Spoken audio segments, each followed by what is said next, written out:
శ్రీమాత్రే నమ. జయ గురు దత్తాత్రేయ నమ. ఈ వీడియోలో మనం మకర రాశి వారికి జూలై 1వ తారీఖు నుంచి 31వ తారీఖు మధ్యలో జరగబోయే మాస ఫలితాలు ఏ విధంగా ఉంటాయి అన్న విషయాన్ని పరిశీలిద్దాం.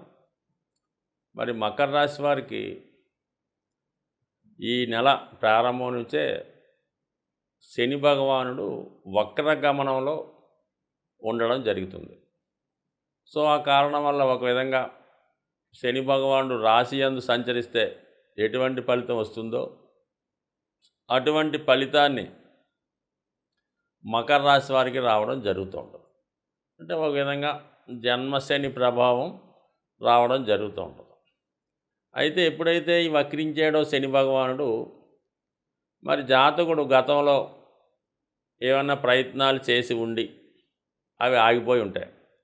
ముఖ్యంగా ఏంటంటే విదేశ ప్రయాణం, అలాగే ఏదన్నా వ్యాపారం ప్రారంభిద్దాం అనుకోవడం, ఒక గృహ నిర్మాణం లాంటిది, అలాగే కుటుంబంలో ఎవరికన్నా వివాహం చేయవలసి ఉంటే ఆ వివాహ ప్రయత్నాలు ఏ విధంగా ఆగిపోయి ఉండడం, ఇటువంటి ముఖ్యమైన విషయాలు వాయిదా పడుతూ వస్తున్నాయి. గత కొంతకాలంగా వాయిదా పడుతూ వస్తున్నవి ఈ సమయంలో మీకు సునాయాసంగా పూర్తయ్యే అవకాశం ఉన్నది. అలాగే ఏంటంటే స్థాన చలనం కూడా ఎక్కువ శాతం ఈ శని వక్ర గమనంలో ఉన్న సమయంలో ఈ మకర రాశి వారికి జరిగే అవకాశం ఉంటుంది. సుమారుగా శని 5 నెలల పైన అటు ఇటుగా వక్రంలో ఉండడం జరుగుతుంది.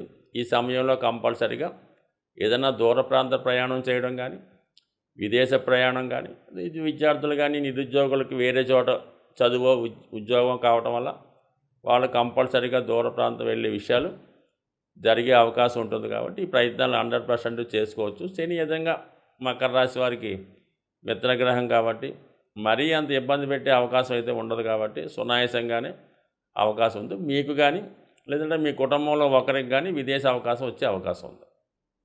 ఇంకా కుజుడు చతుర్థ స్థానంలో సంచరిస్తున్నాడు. లాభాధిపతిగా చతుర్థంలో సంచరించడం వల్ల భూములపైన, స్థిరాస్తులపైన ఉన్నటువంటి వ్యవహారాలు ఏదో విధంగా పరిష్కారం అవుతాయి. ఇతరుల యొక్క ఆధీనంలో ఉన్నటువంటి మీ స్థలాలు కానీ, పొలాలు కానీ, ఇల్లు కానీ ఉంటే అవి ఈ సమయంలో మీరు దాన్ని మీ యొక్క స్వాధీనంలోకి తెచ్చుకునే అవకాశం ఉంటుంది.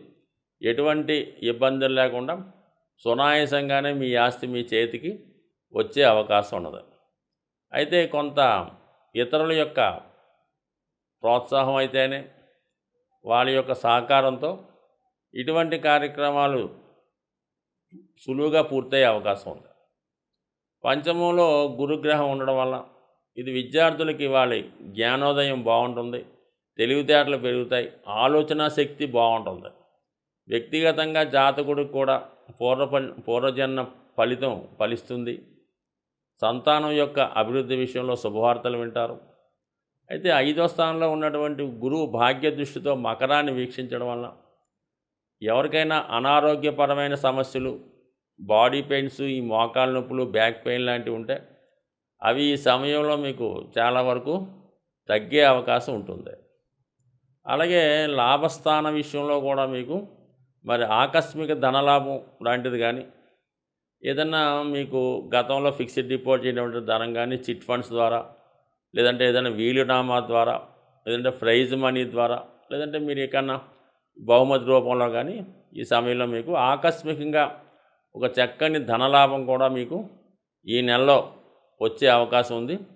సో అలాగే ఏదన్నా సీక్రెట్ ఇన్కమ్ అన్నమాట, మీకు రహస్యంగా మీరు చేస్తున్నటువంటి వృత్తిలో పాటు అదనంగా మీరు ఏదో పార్ట్ టైం చేయడం వల్ల, ఏదైనా స్థలాలు భూములు అమ్మి కొనిపెట్టడం వల్ల కంపల్సరీగా ఒక మంచి ఆదాయం లభించే అవకాశం ఉంది. మొత్తం మీద ఆర్థిక పరంగా బాగుంది. కుటుంబ విషయాలు అనుకూలంగా ఉన్నాయి. ఇక రవి 6వ స్థానంలో సంచరిస్తున్నాడు. ఎప్పటి వరకు? జూలై 15 వరకు 6వ స్థానంలో ఉన్నటువంటి రవి మీరు ప్రభుత్వ ఆఫీసుల్లో కానీ, ప్రభుత్వ అధికారులతో కానీ, రాజకీయ నాయకులతో కానీ మీకు ఏమైనా అవసరాలు ఉంటే వాళ్ళు కంప్లీట్గా మీకు సహకరిస్తారు. అలాగే ఇది ప్రభుత్వ ఉద్యోగులకి, చిన్న చిన్న రాజకీయ రంగంలో ఉన్న వాళ్ళకి, ప్రభుత్వ లావాదేవీలు నడిపే వాళ్ళందరికీ కూడా చక్కగా మీ యొక్క హోదా పెరుగుతుంది, ఆదాయపరంగా బాగుంటుంది. ఫర్ ది సేమ్ టైం ప్రభుత్వ రంగంలో కానీ అధికారంలో ఉన్నటువంటి స్త్రీల మీకు వ్యతిరేకంగా ప్రవర్తించే అవకాశం ఉంది. అంటే స్త్రీలతో విరోధం వచ్చే అవకాశం ఉంది. అదే ఈ జాతకంలో వ్యక్తిగతంగా స్త్రీలైతే వాళ్ళకి మరి ఉద్యోగ అవకాశాలు కానీ ప్రభుత్వ పదవి కానీ వచ్చే అవకాశం ఉంటుంది. మరి రవి 6వ స్థానంలో ఉండడం వల్ల జూలై 15 తర్వాత రవి 7వ స్థానంలోకి వస్తూ భాగ్యాధిపతితో కలిసి ఉండడం వల్ల ఏంటంటే జీవిత భాగస్వామి యొక్క అభివృద్ధి అనూహ్యంగా పెరుగుతుంది.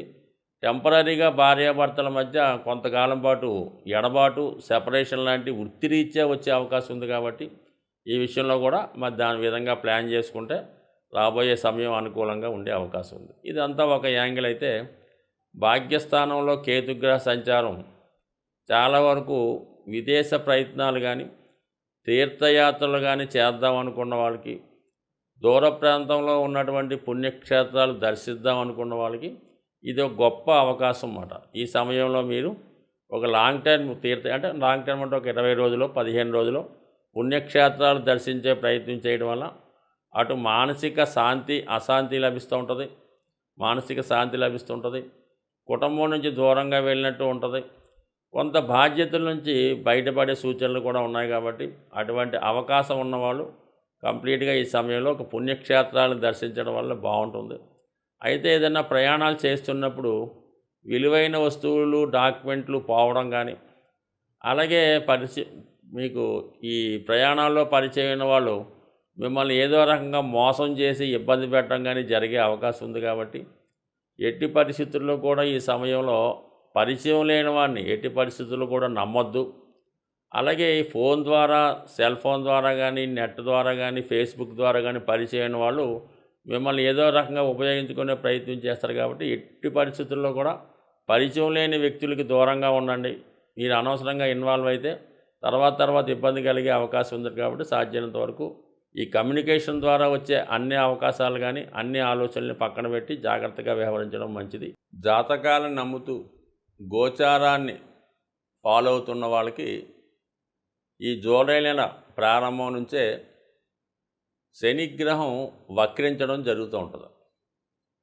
మేజర్ గ్రహాలైనటువంటి శని, గురువు ఎక్కువగా సంవత్సరానికి వక్రించడం జరుగుతూ ఉంటుంది. అది ఒక 4 నెలల నుంచి 5 నెలలు అటు ఇటుగా జరుగుతూ ఉంటుంది. అయితే శని ప్రస్తుతం వక్రగమనంలోకి మారడం జరిగింది 30వ తారీఖు జూన్ నుంచి. అయితే సాధారణంగా అనుకుంటుంటారు శని ప్రభావం కొన్ని రాశులకే ఉంటుంది, కొన్ని రాశులకి ఉండదు అని అనుకోవడానికి ఏమీ లేదు. అంటే 3, 6, 11లో ఉన్నప్పుడు కొంతమందికి అన్నీ బాగుంటాయి. కానీ అన్ని రాశుల మీద శనిగ్రహ ప్రభావం ఖచ్చితంగా రావడం జరుగుతూ ఉంటుంది. సో ఆ కారణం వల్ల ఏంటంటే ప్రతి ఒక్కరు కూడా శని యొక్క అనుగ్రహానికి కావలసి ఉంటుంది. అప్పుడు ఏమవుతుందంటే మీకు ఆటోమేటిక్గా శని ఎప్పుడైతే మీకు ఫేవర్గా మారాడో అది కర్మ సంబంధించింది. కాబట్టి ఉద్యోగ సంబంధించిన విషయాలు, ఆరోగ్యానికి సంబంధించిన ఏ సమస్త విషయాల్లో కూడా శని కారకత్వం వహిస్తుంటాడు. కాబట్టి ప్రతి ఒక్కరూ కూడా అంటే శని గతంలో కన్నా వక్రించున్నప్పుడు ఎక్కువ బలవంతుడై ఉంటాడు. అది మంచి కానీ చెడు కానీ చాలా విపరీతంగా ఇవ్వడం జరుగుతూ ఉంటుంది. సో దెబ్బ కొడితే కోలుకోలేని దెబ్బ కొడుతుంటాడు. ఐశ్వర్యాన్ని ఇస్తే లెక్క పెట్టలేనంత ఐశ్వర్యాన్ని ఇస్తూ ఉంటాడు. ఆ కారణం వల్ల ఏంటంటే అందరూ కూడా మరి శని యొక్క అనుగ్రహం కోసం ఈ రాబోయే 120 రోజులు కూడా ముఖ్యంగా ఒకటి క్రమశిక్షణతో మెలగడం, సూర్యోదయానికి ముందే మేల్కోవడం, మీకు తోచిన విధంగా వృద్ధులకి బలహీనులకి సేవ చేయడం కానీ వాళ్ళకి ఏదో సహకరించడం కానీ చేయడం వల్ల శని అనుకూలిస్తాడు. అంటే ఈ విధంగా శని అనుకూలించడం వల్ల ఏ రాశి ఏ లగ్నం సంబంధం లేకుండా శని అనుగ్రహానికి పాత్రలైతే ఇప్పుడు గతంలో ఇచ్చిన దానికన్నా ఎక్కువ ఫలితాన్ని శని భగవానుడు ఇస్తాడు. కాబట్టి సాధ్యమైనంత వరకు మరి ఇప్పుడు రాబోయే కూడా మరి ఆషాఢ మాసం అవనివ్వండి, భాద్రపద మాసం, ఇవన్నీ కూడా మంచి రోజులు. కాబట్టి ఒక భక్తి మార్గంలో మంచి మార్గంలో వెళ్ళడం వల్ల మీలో ఉన్నటువంటి దుష్కర్మల్ని చెడుల్ని శని దాన్ని నిర్మూలించే కార్యక్రమంలో ఉంటాడు. వక్రించి ఉన్నాడు కదా, ప్రతి ఒక్కరిని కూడా చాలా వాళ్ళు బూజు దులిపి శుభ్రం చేసే ప్రయత్నం చేస్తూ ఉంటాడు. మరి దానికి మీరు సిద్ధంగా ఉంటే ఏ రాశి వారైనా తొందరలోనే సంస్కరించబడి మంచి మార్గంలో నడుస్తూ తొందరలోనే లైఫ్లో సెటిల్ అయ్యే ప్రయత్నం జరుగుతుంటుంది. కాబట్టి ప్రతి ఒక్కరు కూడా మరి నిజాయితీగా వ్యవహరిస్తూ మరి అందరికీ కూడా మంచిగా ఉంటూ సహాయం చేస్తే 100% ప్రతి ఒక్కరి జీవితాలు కూడా మారే అవకాశం ఉంటుంది. స్వస్తి.